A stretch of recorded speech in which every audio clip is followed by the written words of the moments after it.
మతం కోసం దేవుడి కోసం గొడవలెందుకు?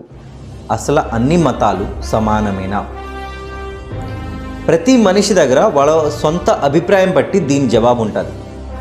కొంతమంది నమ్మరు, అన్ని మతాలు సమానం కాదంటారు, అందుకే గొడవలు పడతారు. కొంతమంది నమ్ముతారు, అన్ని మతాలు సమానమే అంటారు, అయినా గొడవలు పడతారు దేవుడి కోసం, మతం కోసం. సో అసలైన నిజమేంటి? భగవద్గీత చాప్టర్ 9 శ్లోక్ నంబర్ 15లో శ్రీకృష్ణుడు చెప్తున్నారు, ఓ అర్జున, నా భక్తుడు నా పేరు తీసుకొని యజ్ఞాలు చేసి, హోమాలు చేసి, ప్రదక్షిణలు చేసి, పూజలు చేసి, భజనలు చేసి, కీర్తనాలు చేసి నాకు భక్తి చేస్తారు.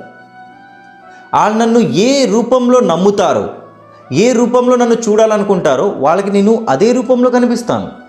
కొంతమంది నన్ను గుడిలో ఉన్న విగ్రహంలో చూస్తారు, అడవిలో ఉన్న రాయిలో చూస్తారు, చెట్టుల్లో చూస్తారు, ఒక మనిషి లోపల్లో చూస్తారు. నేను అన్ని చోట ఉన్నాను.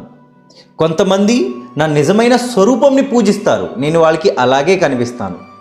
చూడండి, ఈ శ్లోకంకి మతంకి సంబంధం లేదు, కానీ జవాబు ఉంది. మీరు ఎలాగైతే నమ్ముతారో, ఎలాగైతే దేవుణ్ణి చూడాలనుకుంటారో, మీ ప్రేమ, మీ భక్తి ఏ రూపంని అయితే పూజిస్తుందో దేవుడు మీకు అలాగే కనిపిస్తారు. ఇక్కడ ప్రశ్న మతం గురించి కాదు, దేవుడు గురించి కూడా కాదు, మీ నమ్మకం గురించి.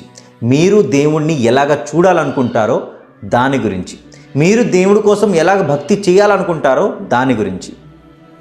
అది కూడా దేవుడు చెప్పిన ధర్మం లోపల ఉండి, అధర్మం చేసి దేవుణ్ణి పూజించాలనుకుంటే అదే అధర్మం మీకు చంపేస్తుంది. ఇది అర్థమయ్యేదాకా జయ శ్రీకృష్ణ, హరే కృష్ణ, రాధే రాధే, జయ జగన్నాథ్. ज्ञानयज्ञेन चाप्यन्ते यजन्तो मामुपासते एकत्वेन पृथक्त्वेन बहुधा विश्वतो मुखम्।